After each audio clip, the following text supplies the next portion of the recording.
Hi guys, so today I just want to make a simple box that you saw in the thumbnail there. Hopefully just real straightforward. I know the other day I made this little box and it was so cute. Just kind of messed up, I don't know why, when I was scoring the box base, and just depends on the scoring board you use. Sometimes you do have to turn things, sometimes you don't. Depends on the type of box you're making, because that little bit that you either turn your paper and score can really make a difference. So today we're going to make a super straightforward box. You know, just follow whatever board you use. A lot of times I was using the Crafters Companion boards. Now I use a lot of times the Hunkydory boards. I have generic boards. I have Martha Stewart, like whatever it is to make your boxes, just follow that. But this is just an idea. So if any of the items I'll be using are available, I'll link them in the description box. Those will be affiliate links, which means I'll make a small commission if you purchase items to those links. While I'm waiting for my goodies to arrive from Craft Day, actually they're already in my town, and this is Wednesday morning. It says processing here in the town I live in, so I'm like, I would love to have it today. We'll see. I have a feeling they're probably not going to be delivered till tomorrow, but that's okay. Oh, you know what? I will mention, since if you get email blasts from Tonic, you'll have already seen this, so it's not really a spoiler alert. But this little champagne box, you guys, full tutorial tomorrow. Check it out. You know, after 8 a.m. Pacific Standard Time.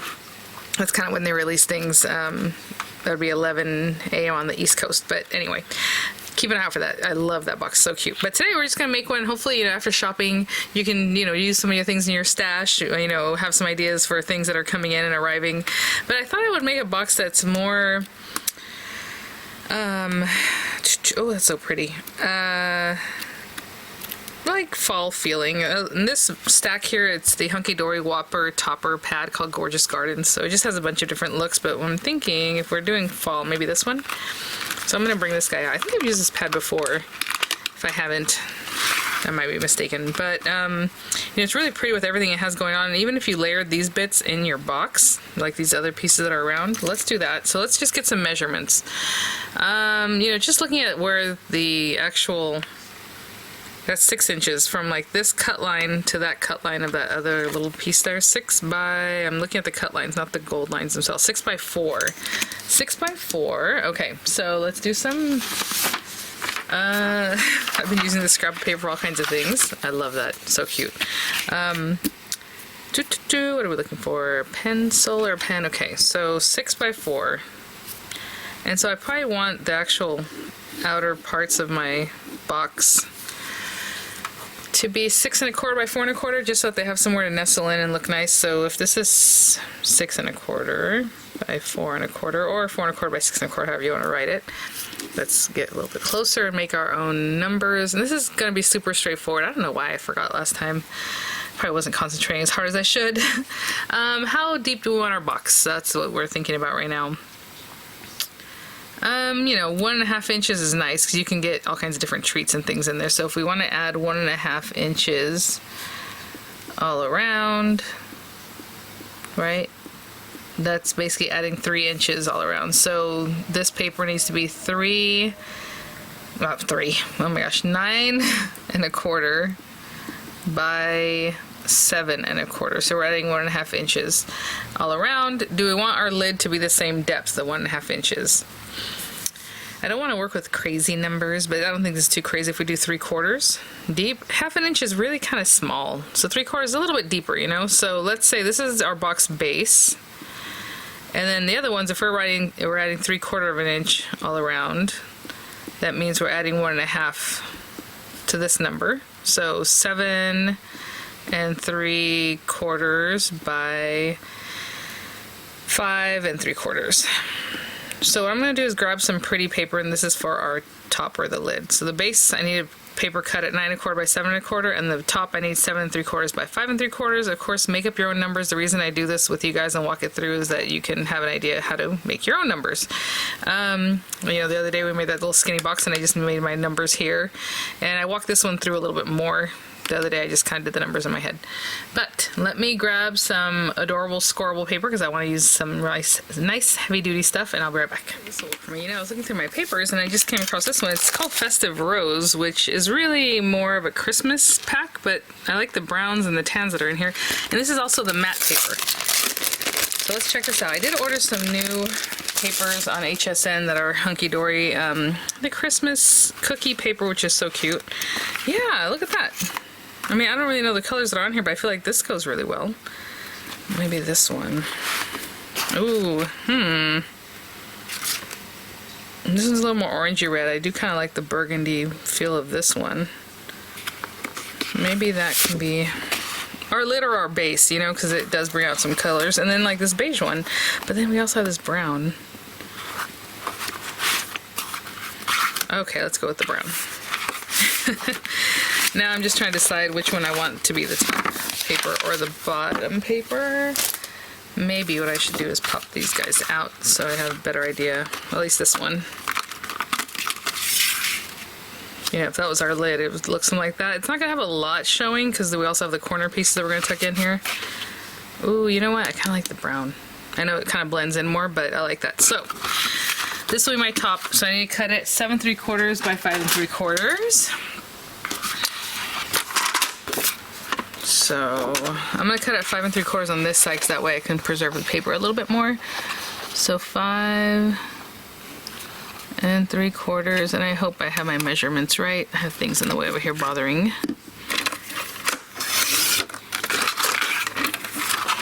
By 7 3/4. This is A4 size paper, that's why you don't have too much left over here.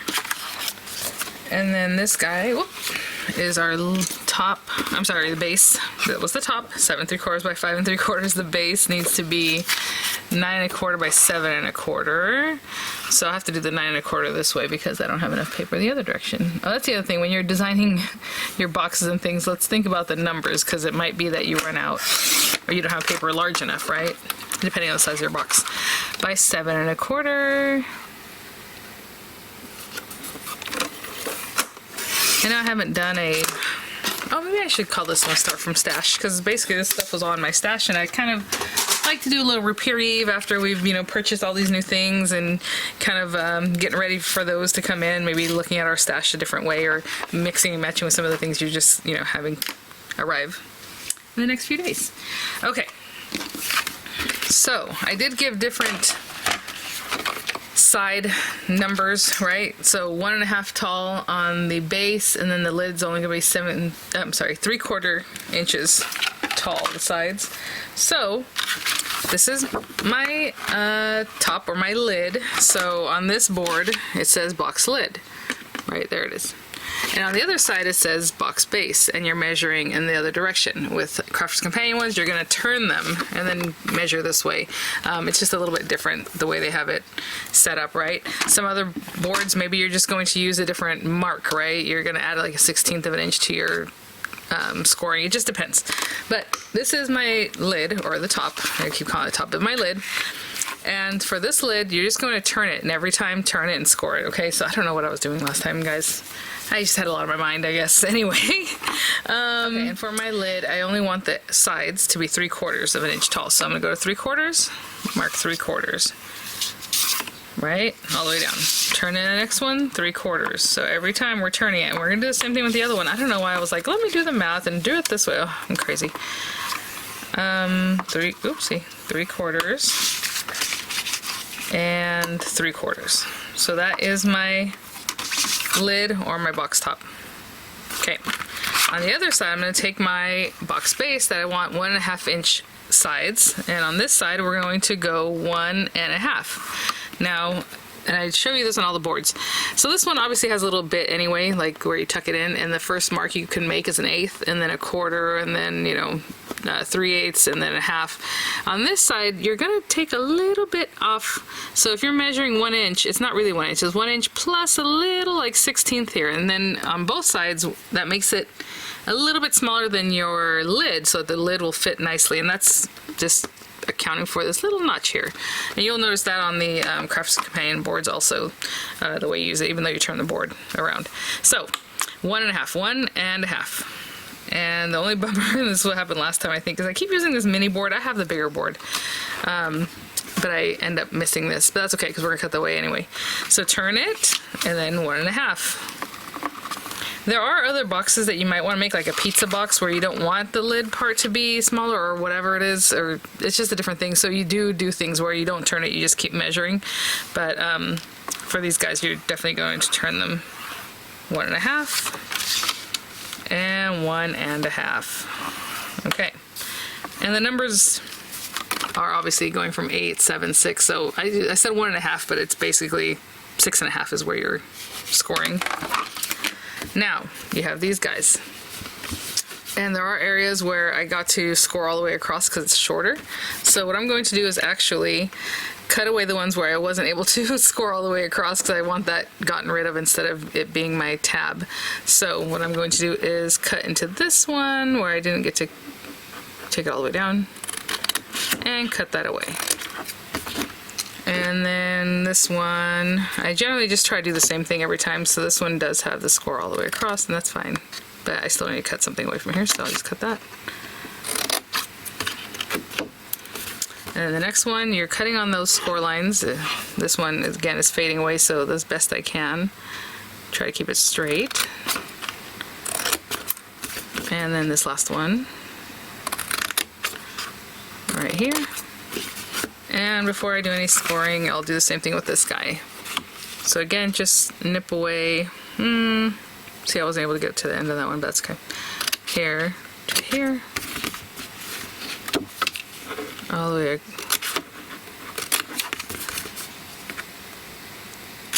And then we're going to, I don't know if I should make the box base, or I might decorate this one a little bit before I form it because I really want to put in my little notches and get everything going. So before I really square anything up, let's decorate this. I'll be right back. So today, nothing super special. What I'm going to do is go ahead and score this because that'll be easier to do right now that it's flat without decoration. Of course, I could have used my scoring tool that was on the board, but I put that away. Go ahead and score this guy all the way up. I will do the same thing with the box base, but without any decoration. So I'm going to go ahead and get everything scored up. I don't know why I always treat the tabs as separate, but they're basically the same. I could have scored them, but there we go. Okay, so let's bring this guy back. Look at that. Okay, and that's basically going to be there.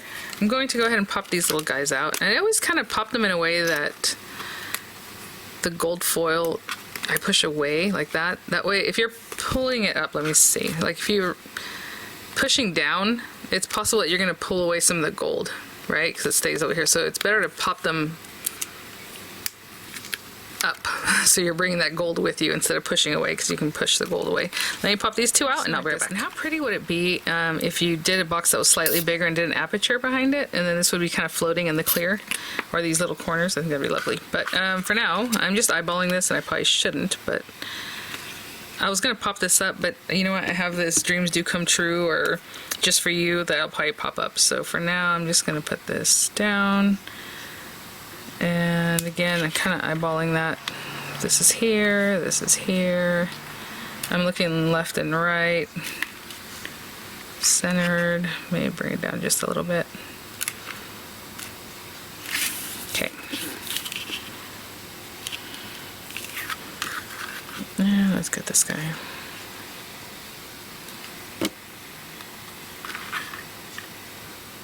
Okay, so I'm just going to glue these guys down, just kind of eyeballing the spacing. Try to keep that straight. That looks good. I'll glue that one, and then just glue these guys down. Okay, I'll be right back. That's pretty good. I probably could have brought this down a little bit. Okay. You know, I have dreams do come true. It doesn't really make a lot of sense for just like a box in my mind for what I'm thinking. So we have this cute stuff. Again, I mean, you can use this with other cards. Let me push this up, but I think this for you would be cute. So again, these are stuck down in a way that you can cut it here, although it's stuck down some other sides. Oopsie. Alright, so I'm just going to, actually let's cut from this side. You can also use this little strip too.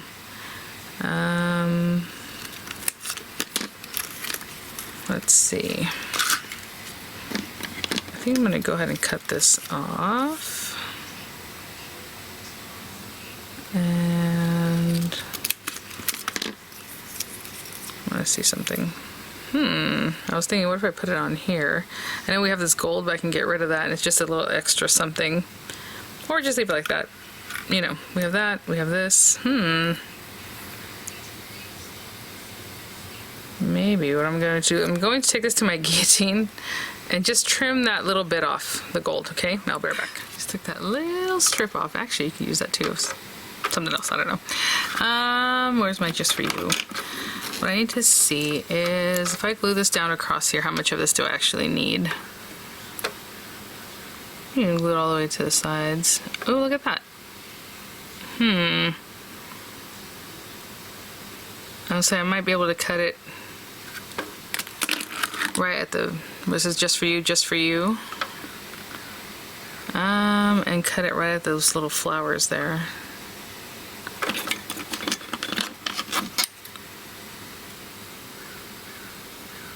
I'm just eyeballing this, guys.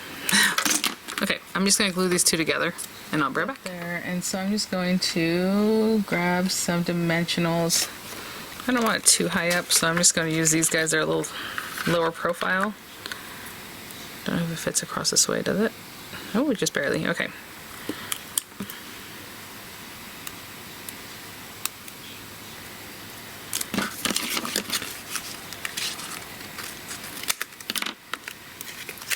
Okay, I'm gonna take the carrier off, guys, and then just take the carriers off and stick it like right there. So, got those stuck down, and we still have these other pieces. Obviously, I mean, you don't have to keep something like that, but it was there, or these little sentiment pieces. And we still have that guy and this whole other strip that's really pretty.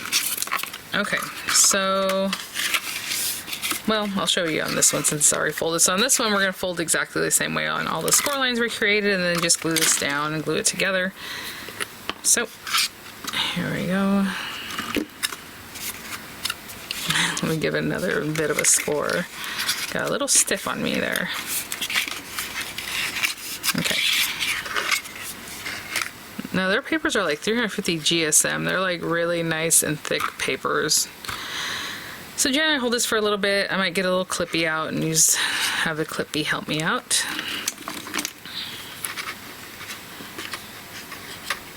Like here, we can just kind of stick that down.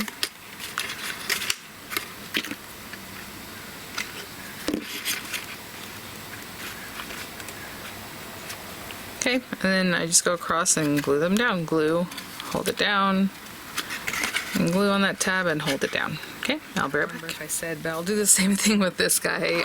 It's all scored up. Same thing. Glue. And glue that down. Okay, and then just go around all four corners. Okay, so I just finished that one up, and then we have our simple box top that is done very quickly with those beautiful panels. I say simple, but I mean, look at that. It's got a lot going on. Love the matte look of everything else. So let's, moment of truth. Yay! So again, no issues. Last time I just had one little area that was higher. It still fit. It's just, it was the base. But as you can see, it's all good. All good. I will say with this paper, it is single-sided. You do see the white edges, you know, from the paper having white core and white side over there.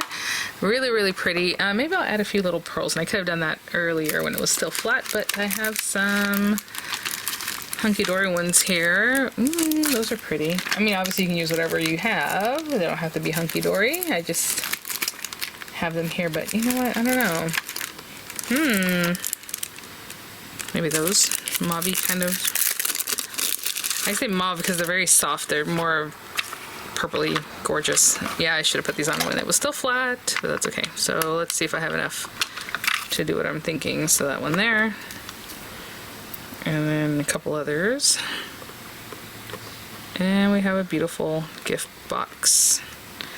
So thanks for watching, guys. Just a quick one. Hopefully you have some things in your stash. So yeah, I'll definitely make this start from a stash kind of video. Why not? That's what the title will say there. And let me know if you're, receiving any of your new goodies from the craft day. Sorry, I know some people had a hard time getting into the secret sale. I did link it in my last video to make it easier, but I know I heard from a lot of you guys, that you did too much damage in that sale, so I'm glad you were able to get in there. And there it goes. Of course, I can push these down. Thanks for watching, guys. I'll definitely have a video of whatever I picked up. Hopefully today's special. Like I said, it's in my town already. I just have not received it to play with it. But thanks for watching, guys. I'll have images and links coming up, and I will see you all at the next one. Now, this will definitely hold quite a few goodies. All right. Bye now.